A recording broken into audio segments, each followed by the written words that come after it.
Hello and welcome to Lift the Load. It has been another hot minute. I have got so behind with this podcast. It's been a crazy couple of weeks. We've had half term. Mini King has been at home. Reset has been happening as well, which is alongside my one-to-one clients, both in person and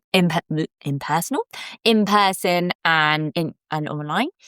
And, there's only so much bandwidth one person has. I'll freely admit it, but I'm going to be honest. I obviously put a lot of effort into my coaching. And then there's obviously that whole element of providing free content and value and helping people out that can't necessarily afford coaching. And I've loved doing that through Instagram and using captions to help educate and be like, right, mums, we can do this. We just got to start and all those things. But the reality is Instagram is quite hard work at the moment, not in terms of putting content on there, but just being on it, just being on it in general. Life outside these four walls is hard. It's just slightly depressing. I'm not sure. I feel like I am almost done with that constant doom scrolling, seeing all those different things come up, especially politics, because I do feed into it. I do want to know what's going on. I love seeing other people's opinions that might question my own or might confirm what I believe, but it's a lot. And, sometimes we just got to take a step back. So I might feel like I'm going to podcast more, just because I feel like it's a safer outlet. Like people can come and find exactly what they're looking for, and they're not necessarily going to see things that they don't want to see or don't want to hear about. Basically, there's an outline of what it's going to be about, and what you see is what you get. Whereas on Instagram, you could be seeing all types of things based on other things you've liked, and sometimes that might be fun and memes and those kind of things, but other times I think it's just a lot. Anyway, I am digressing hugely. So let's get going. If you've ever thought about exercising, but you feel completely overwhelmed by where to start, you aren't the problem. There is so much information. Like I said, Instagram is a lot. There is so much information out there, not just on places like Instagram, TikTok, Facebook, but on podcasts, on YouTube, on ChatGTP, is that what it's called? All of those things are just adding to that overwhelm, that noise. And you're probably going, what on earth is the right or wrong answer? And you might be like, well, you're not really helping, Claire, are you? You're just adding to the noise. But kind of what I stand for is very much that often women's biggest barrier to exercise is time. That is the reality of it. I think there's been surveys where they've looked into this, and that is one of the biggest factors that stop women exercising. And I know it's because they're juggling work. They've got kids at home. The majority of the house admin is theirs. They think about everyone else's needs, and the idea of exercising or working on their nutrition just seems like another thing, and it's not essential. That's how they're going to see it. It's not essential. All these other glass balls need to happen. You need to keep spinning them, and if you drop them, there are consequences. And often they think that by exercising or their nutrition doesn't count as one of those things, when in fact it probably does have huge consequences long term, especially if you keep putting it off into your 60s, 70s or 80s, when we know that exercise has a huge impact in mortality. It has a real impact on the kind of retirement you have. It's never too late, but equally, if you start now, you're going to be in a way better position than if you don't. So I kind of wanted this episode to be about why exercise feels hard, why those barriers get in the way, and what can actually help you to break through those barriers. How can I help you actually make exercise a priority? Because I think it's friggin' important. I desperately want you to prioritize yourself, because not only will it help you mentally, physically, being a role model as well, but it will also help you long term and how you show up. Make sure that you're not a burden later on. There's a whole host of things to consider, and I'm probably jabbering on and you're like, Claire, you're not very succinct here. But sorry, I just closed a box there.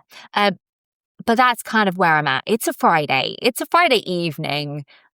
It's been a long week. Maybe this won't be the most coherent podcast, but that's me. I'm just as chaotic and going through as many things as you. I am not special in any shape or form. In fact, I am distinctly average in a lot of places. And a lot of things.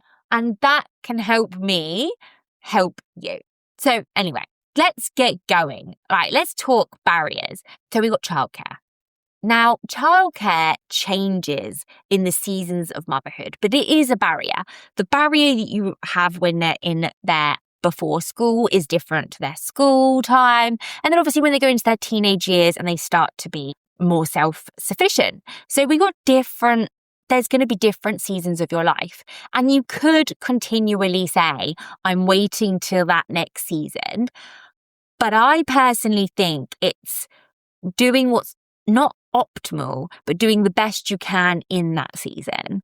So you can still prioritize yourself. You can still make yourself a priority, but it might look different. So yes, I think going to the gym is fantastic. Going to the gym means that it's really easy to do progressive overload.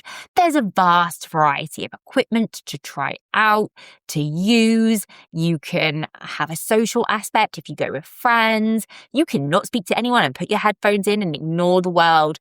It's a different four walls to work and home.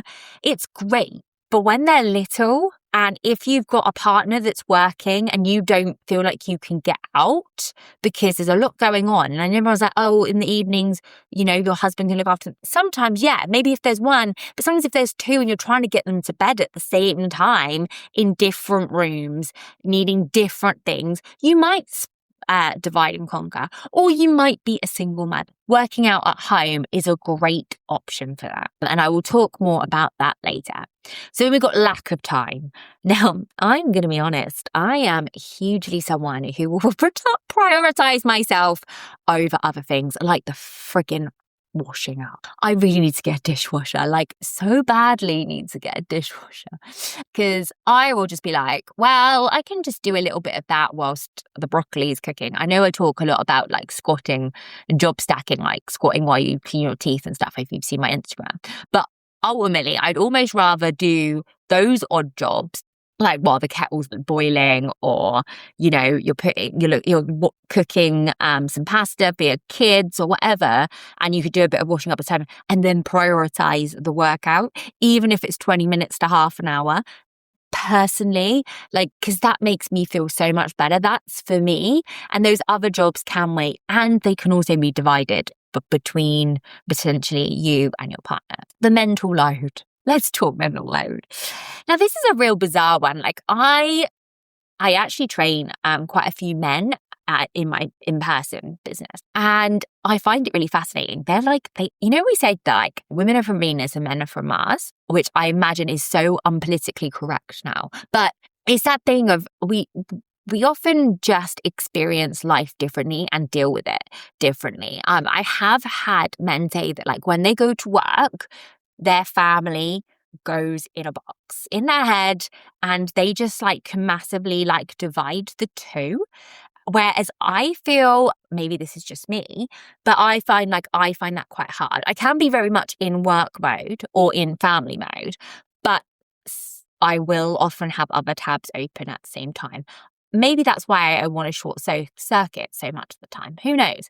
But I also think that there is a lot of things that I see that potentially my husband doesn't.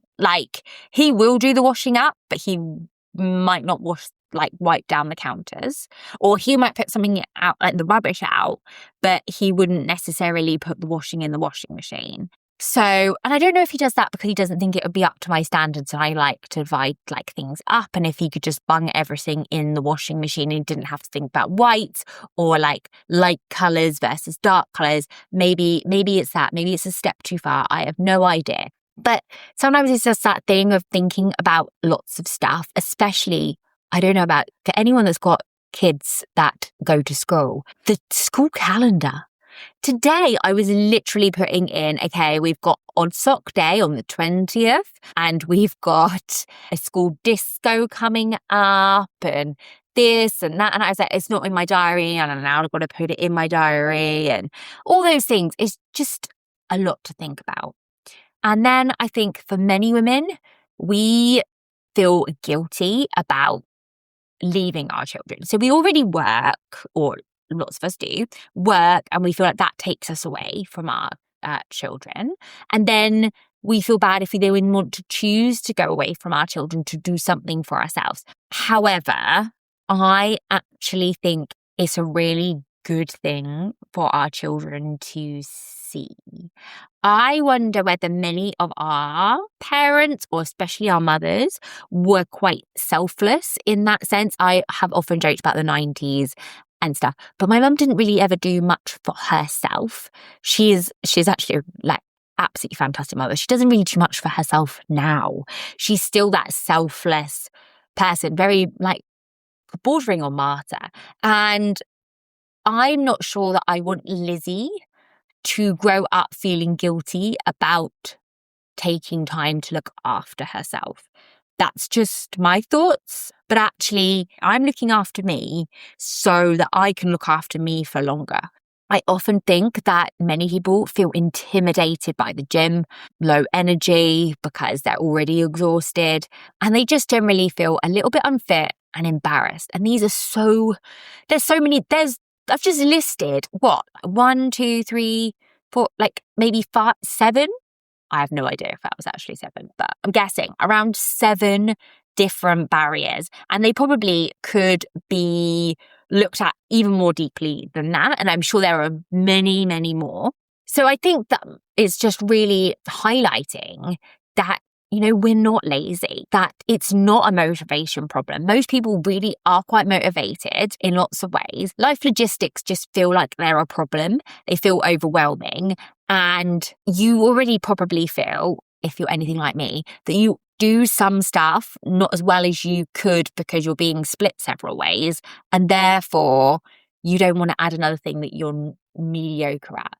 But I tell you, being mediocre at exercise is better than not doing any at all. And I'm going to kind of dig into that a little bit more because starting matters. Because starting means you have a knock-on effect. You generally do. Like, you can work out. I have so many clients. I have, especially my one-to-one, are nurses because we live near a hospital. And often they rock up. Some of them rock up between night shifts and they look friggin' exhausted. The first thing I do is offer them a cup of coffee to go along their workout because sometimes I feel like that is needed. Often they say no, but the key thing to remember is by the time they leave, they generally have more energy than they started with. And I can vouch for that. There are plenty of workouts I have started and was like, I am not up for this. I'm tired, I'm groggy, but I feel better after moving because we're, as humans, are designed to move. We really are. And it does release a lot of endorphins and it does help us feel good. Obviously, there are times when you could warm up for 10 minutes and you're still feeling like dump. Maybe just, you're not rested enough, go home, call it a day and try again another day. Also, the comeback is totally crucial. It's, not letting things drag on, but I think that's a conversation for another day. I feel like there's so many conversations around exercise that it can get, I almost want to say so much. I'm like, I could do loads of podcasts, stop jabbering, knock-on effects, feeling in control. I also feel like it is quite cathartic picking up heavy stuff and putting it back down again. If you're in a bad mood, pick something heavy up and put it back down again and do it on repeat. I guarantee you'll feel better afterwards. I also feel like once I'm exercising and I'm moving my body, it makes me want to make better food choices. And that sounds really random because there's sometimes that like I would say that running can actually, like you always only run, sometimes that can actually affect food decisions because you're just so hungry. Again, a discussion for another day, like so many byproducts. There's always nuances to these things. But generally, it makes you want to eat better because you're like, I feel great after that workout. I want to keep it going. I want to keep feeling great. So then you want to eat great, and then you want to eat, you eat great, so then you want to move more. And it's this little cycle that edges you forward. And no, it's not going to be perfect all the time. There are going to be things that come up. You aren't going to eat great some days because you've gone out with your family and you ate something that you don't normally eat and it has made you feel slightly bloated. These are all normal things. But I'm talking about 80% of the time, these things are going to help. It will improve your mood, your confidence, and it just helps with momentum. And I see it again and again with clients is that exercise really does become the keystone habit around everything else. It's the thing that's going to keep you going long term. You are going to hold on to and carry forward. And once someone starts moving their body regularly, they'll often make better food choices naturally. They're not because they're forcing themselves to, but because they want to support their efforts they're making. And I really genuinely believe that most people don't do a tough workout and then think, oh my God, I really regret that choice. Oh, it was awful. I jokingly say sometimes I question my life choices after a difficult workout, but I'm joking. I genuinely do feel better. And most of the time, I don't do a tough workout and then think, I know what to do. I'm going to eat 6 packets of biscuits. So that's what I'm saying. All these things link together for long-term health. And that is why I truly believe exercise is a keystone habit. And also, if you decide to diet or whatever, you're shrinking. But I feel like when you strength train, it's building. It's about taking up space. It's about confidence. Muscle looks hot on women. I have never felt sexier than I do now with more muscle. And I'm friggin' 40 for Christ's sake. I sometimes wish that I had spent my 20s doing what I was doing in my 30s and I'd be even more of a badass. I'm like, oh my God, in my 20s, all I was doing is like dieting and trying to exercise to shrink myself. And it just had such a knock on to my performance. I'm like, oh my God, I wasted all that prime time where I could have like made myself a better athlete. And that's what saying you might be like, oh, I'm not an athlete. Believe you me, I'm not. Anyone that trains can be an athlete. That's how I kind of look at it. Anyway, where am I? I feel like I'm digressing all over the place today. I'm all over the show. You can tell it's been a long week. But I think this is just me in reality. Do you know what it is? I'm passionate. And I'm not ashamed of that. I am passionate. I want women to realize that they are a great, amazing species and they deserve to feel good. They deserve to feel strong and they deserve to feel they belong in a gym. I truly believe that, like so many things. But anyway, let's talk low bandwidth entry. I have put some notes down to help keep me in line. Because obviously we've talked about all these barriers and we've talked about why it's so good to exercise. But then you're like, well, great, I know it's good. It's something I want to do. But like, how do I overcome those barriers? And I think I've talked about it before. I think starting with one session, I truly believe 2 to 3 sessions is more than enough, especially as you get older as well. Perimenopause is, especially if you're not sleeping, or actually even early when you've got early children, your sleep and recovery are going to affect what you are able to do as well. And actually training and working out in the gym is the stimulus, and the adaptation comes with the recovery because it's repairing in order for you to adapt to the stimulus so that it can keep going and can improve and can lift the weight that it struggled to lift last time, and it will be easier and all those things. But that does have an element of recovery. So, realistically, one session might be all you can manage, and you can slowly increase that. I would always go for full body, especially if you're not able to train like 4 or 5 times a week. And I genuinely believe 20 to 40 minutes is enough. And sometimes if you're only doing 20 to 40 minutes, you're able to do it more times in the week. And that way you're recovering because you're not putting so much stress on your body at one time as well. I do think the gym is technically your gold standard, but I'm honest, I train at home because we have our own gym here. We've built up a fairly good gym. It's got like a squat rack and cables and barbells and stuff. So it's got more than enough. I don't need too many fancy machines personally. And it means that I can do it and fit it around my life. But I understand that not everyone is able to have that at home. I also know that it might not necessarily be practical to have that at home. But I do think if the gym seems like a really far off, I don't have time, I'm really struggling. You don't have a partner that supports you. That's another thing, maybe another talk for another day as well. But someone that supports your efforts you're making in, so they're willing to do some extra bits or pick up a slack, or they just made me discourage you and then you don't make that progress. The gym the home workouts are a great place to start. It also helps if you are embarrassed. If you do want to work out in your PJs, no one's judging you. You're not confident on form. Especially if you've got a coach, you can then send those videos in and have that all checked before you've even made foot into the gym, because then you feel confident with it. I highly suggest adjustable dumbbells and barbells. And places like Argos, Amazon and things are fairly cheap. They're not the best quality, but they're enough to get started with. Facebook Marketplace, loads of people are selling dumbbells and things all the time. And then you don't need to worry about it being a perfect routine. I genuinely believe the most successful people are the ones that are adaptable. I think if you can adapt, because I think especially if you're a mum, things are thrown at you, someone's come home from school and they got chicken pox, or they're ill, or there's appointments, or you've got to go in for some fun afternoon activity thing.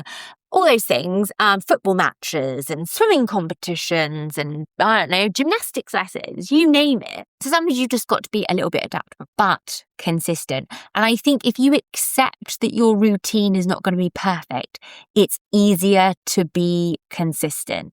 And if you were like, okay, I'm going to do one workout a week and it's a non-negotiable, I'm going to slot that into my diary as if it's an appointment. I might even send a reminder to myself. So saying it, I might even pack my gym bag the night before. Or I'm going to go to bed in my gym clothes. I've never really thought of that. Or do it in my pajamas and I'm going to get up. I'm not one for getting up super duper early. No one needs to be getting up at 4 o'clock in the morning. But potentially I do get up before Minnie King. So she generally gets up now at 7 a.m. I say this as if I'm really smug. She goes to bed so damn late. I don't get any. I literally go to bed virtually the same time as her. She's never been a great sleeper. I've talked about this many a time. But I do like to get up, not to work out. I do at the weekends actually, so it doesn't impact on our time together. But mostly I just like to drink a coffee in peace. But that might be a prime time. Do it in your PJs or a giant t-shirt and baggy pants. No one cares, but it's an option. And there's no childcare needed. It builds confidence. It's flexible and it's a great starting point. Just remember that in the end, you will outgrow them because the progressive overload is usually either more volume or more weight. And if you don't have adjustable dumbbells or you've only got dumbbells up to 5 or 10 kilos, you might outgrow those. So that's just something to consider. And then you need to keep buying more and more weights. And I do have a client that has done that and has created her own little mini gym in her back garden in a little outhouse, and it works perfectly for her. And she's even got a little rack now and a barbell, and then she adds to it on her birthdays and stuff and asks for little extra bits. And sometimes you can get some bargains at Aldi and stuff, and she's like, oh, I've picked up a med ball, that kind of thing. So it depends It really depends on you. She's got a bench and a step, and it depends how much you want to put in. Technically, if your gym membership was 50 quid a month over a year, that's quite a lot of money. Or was it like £600? So could you spend that £600 on creating equipment? Well, you could get a bloody lot of equipment for that. So it's what's right for you. But I don't want it to be a barrier. Don't want you to be like, I can only go to the gym to move. Because I think once you start, again, that momentum will progress. And I think that's everything I've covered, really. That's kind of the point of today's podcast. I don't sound very clear, do I? No, it's not that. It's just I feel like I went on so many little tangents. I did plan out a few bits and pieces, mainly little pointers. So I just really wanted to talk as if I was just having a chat with a friend. And that's kind of what this podcast is about, really. Chatting like it's some of my friends. And that's kind of nice. And there's not that editing and that focus on how I look, because currently I've got my hair up in a very messy thing. My glasses are on, my hair is a mess, and I probably smell because I haven't showered post-workout. So there you go. There's the reality of me. Anyway, I hope you have found some value in this podcast. If you could share this, let people know about me, because recommendations are usually it's the entirety of how I've built my business, in all honesty, is mostly through recommendations. I'm not a big account on Instagram. I'm not a big podcast account. And I genuinely do this to provide value. I understand that there might not be many people that listen to it, but somebody might, and someone might get value out of it. And that's what is important to me. So I hope you all have a fantastic weekend, whatever you're doing, because you're probably all listening at this different times. And if you could rate and review, I'd be even more grateful. And then I will see you again soon on Lift the Load.